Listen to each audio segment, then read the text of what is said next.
जर तुम्ही पुढच्या वर्षी केली सर तर तुम्ही 40 प्लस होऊ शकता. तिसऱ्या वर्षाला 100-125 प्लस जायला तुम्हाला कोणी अडवू शकत नाही. आलं लक्षात? पहिल्या वर्षी पॉसिबल आहे का आपल्याला? पहिल्या वर्षी जास्तीत 18 ते 20 टन शुअर आहे. दुसऱ्या वर्षी 30-35 ठीक आहे एक्स्ट्रा. तर तिसऱ्या वर्षाला तुम्ही कोणी अडवणार नाही. आणि तुम्ही काय करणार? आपण सांगाल त्या पद्धतीचे शेड्यूल बनवणार ना.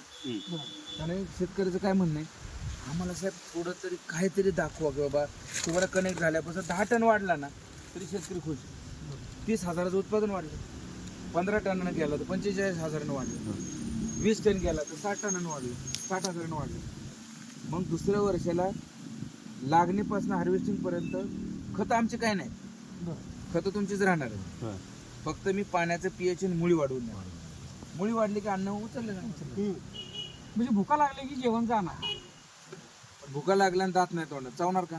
जेवण आहे शिल्लक पण जात नाही. आता बाबू काही का हे दात आहे आणि हा निकामी दात आहे. हे अन्न घेणार नाही, हाच घेणार. आलं घेणार लय काय विचार